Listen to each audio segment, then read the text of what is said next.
Welcome back in, folks. I think we can chalk this one down as the biggest upset of the World Cup so far. Australia taking down Turkey 2-0. Irakunda with a first half breakaway and finishes beautifully. And then Metcalf in the second half, another breakaway and a counter-attack for the Aussies and a classy finish. Welcome back into studio. My name is Kevin Egan. Delighted to be here alongside you, Robbo. Thanks for having me. What a performance and what a victory for Australia. Great victory. They counter-attack well, as you said, with the goals. First goal was taken brilliantly. Ball over the top, goes inside, finishes it. And you thought that at some point Turkey would come back into the game. And just when you thought they might come back into the game, Metcalf breaks away, good shot with his left foot. And what you have to say, Australia defended for their lives, didn't they? What was it exactly about the defending for you? Well, they conceded, I think, 30 shots. So it wasn't great defending higher up the field. They just got everybody back behind the ball. So I never think that's great defending. But what they did do well is when the balls came in the box, which Turkey should have done more. They should have got more crosses into the box. They should have had more players in the box. Australia defended it for their lives. They won balls in the air. They got blocks in. The goalkeeper made 3 or 4 really good saves, which you're going to talk about in a minute. 3 or 4, keep going. Yeah. But, their performance was brave and it was wholehearted, and on another day maybe Turkey take 1 or 2 of their chances, but Turkey didn't finish off some of their chances.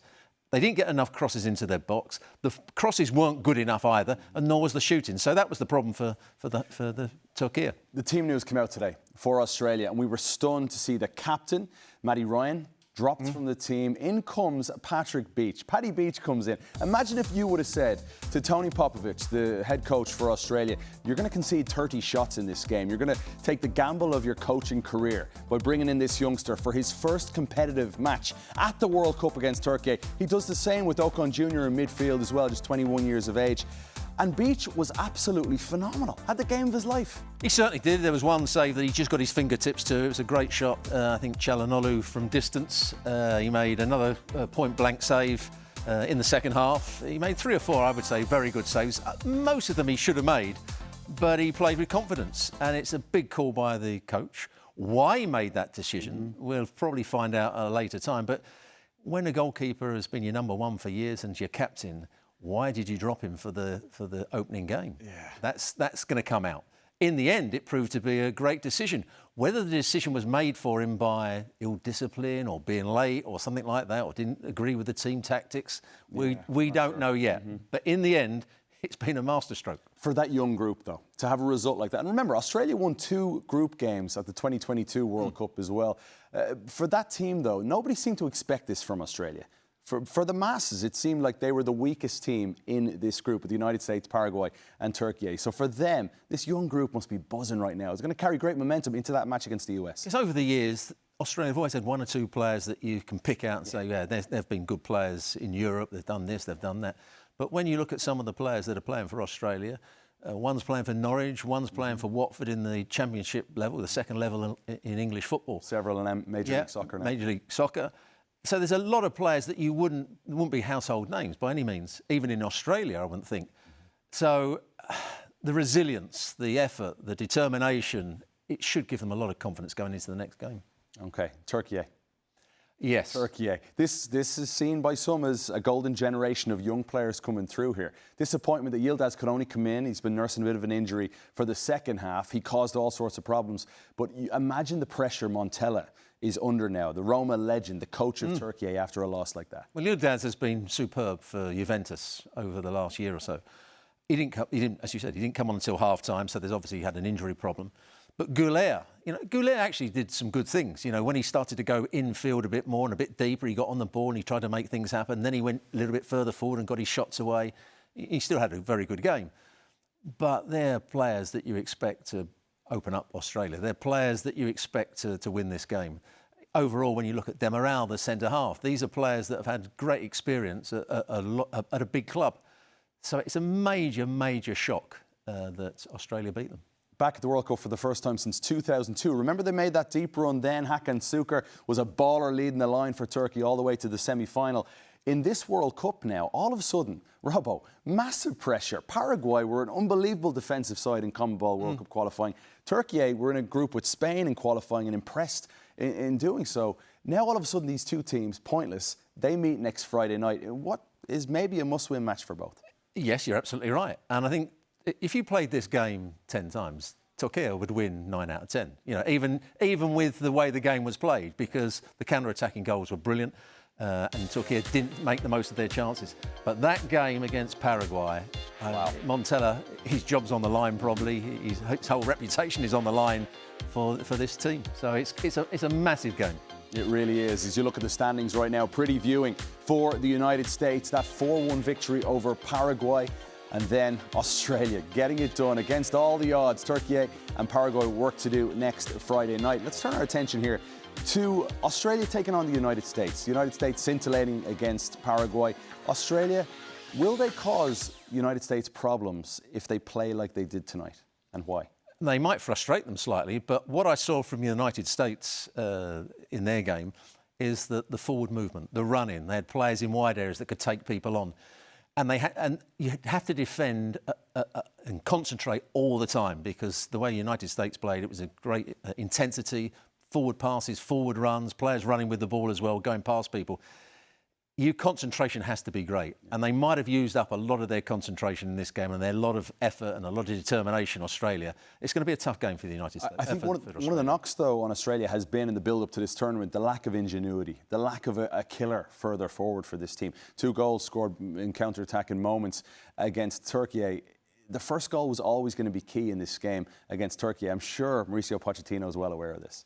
Yes, and it was a goal from nothing, really, because they hadn't caused too many problems. They'd been sitting deep. Turkey had dominated the game without creating too many chances at that point. But that one ball over the top, great run, then the composure at the end of it to take his touch inside and finish it. Goal. It was a really good goal. Because as soon as you saw him go past that last defender, you knew he was going to score because he just kept his composure, and it was a very good finish. I think the most impressive aspect for me of this Aussie group was just that resilience you spoke about, the organisation of Popovic's team, the fact that he took those gambles and it worked out in the end. In terms of momentum, this is something I've never played the game professionally like you have. The momentum that they'll feel, and especially when a buddy of mine over in Perth told me that they're replaying clips of broadcasters in the United States knocking Australia. When the groups were announced and the United States were pitted against Australia, there were certain broadcasters that had a lot to say about Australia, and I think they're going to use that as motivation right now. Yes. They've got a great result here today, but they're going to have to do exactly the same in the next 2 games. You know, they might not get another point. This is the game where everything went for them. They had a bit of luck. They showed a lot of determination, a lot of grit, but they had something to hang on to. And particularly when they scored the second goal, now we're going to defend for our lives. And their centre-halves, I thought, were magnificent. They played with a back 5. They played with 4 in midfield and just 1 up front. And the left winger made lots of forward runs as well to try and join in with the centre-forward. So it was a fairly negative tactic, but it worked for them today. Will it work in the next 2 games? I'm not sure it will. Who is a player that Pochettino's putting on the board as Australia gets set to take on United States? Irankunda. Yeah, Irankunda on the left-hand side. He's the X factor. He's the one with the pace. You know, pace worries defenders. And if you are playing and you're dominating the game and balls kept on being played in behind you, and you've got a player like Touré who's quick as well, those are the players that can cause them problems. But I still think the United States will have too much for Australia over the course of 90 minutes. All right, you don't think Australia can grind out something here? They could grind something out, but I think it's highly unlikely. I don't think they'll be able to play as well as they did in this game and have the luck, a little bit of luck that they had in this game as well. OK, so for many people, Turkey actually were favourites coming into this group. Who are Australia looking at from the United States here, saying we need to stop that player, and why? When I saw the United States, of course, you're going to talk about Balogun, because not only did he hold the ball up well, he made runs down the side of defenders. So the centre-halves have got to be aware of that. You've got to also be aware of Dest coming on the far post. I thought Dest was absolutely excellent, as well as I've seen him play. Pulisic, if he's playing, you've got to know that if you double up on him, he'll try and go between you. So you've got to make sure that's not the case. But also Weston McKennie. Weston McKennie was given almost a free licence to go where he thought he could cause most damage. Sometimes he went out wide and made runs from outside to in. Sometimes he went right through the middle. But his forward movement, I thought, was absolutely outstanding. And he was key to the way United States played. Isn't it fascinating, the World Cup, how this group stages are, knowing that you can get such a big break if you win the group. So for a game like this, in many ways, the road could look an awful lot easier, Robbo, if you can get that top spot. Absolutely, and it's given, I would say, United States every chance to get top spot now, because Turkey are going to be chasing against Paraguay. We're going to see a better Paraguay, I think, than we saw against the United States. I think they were shocked by the intensity which the United States played at. Throughout this World Cup, we are going to see some shocks. We are going to see some changes. We are going to see managers make strange decisions. We thought it was a strange decision today to play a new goalkeeper, to give a central midfield player his debut, or he's only played in a couple of friendlies. So there's lots of things that were going to change and surprise us over the course of this World Cup. Today was one of them. What about the jubilation we saw at SoFi Stadium out in California with the United States and also with Australia? How do these young players stay focused in a moment like this? You've been that young star. You broke through at 17 years of age at Arsenal. You have everybody talking about how great you were, yet you've got a few days to turn it around and go again. Yeah, they've got to get their rest. They've got to get their recovery. They've got to make sure the organisation is just as good. The preparation is good for the game. They can't get carried away with thinking that they've done everything with Australia. And the same you can say for United States. Everybody's saying it's the best United States performance they've seen at a World Cup for many, many years. They've got to come back down again and be ready to go. For both teams, it'll be an exceptional game. Oh, the Aussies. They'll be licking their chops now. A game against the United States on Friday in Seattle. Seattle will be bouncing for this one. It's going to be a special occasion as the US look to continue that momentum. But Australia looking good right now. Big 3 points. It's been a pleasure joining you. Absolute Have a little pleasure chat here. having you. We're going to look ahead. I know that a fella called Craig Burley wants to chat a little Scotland.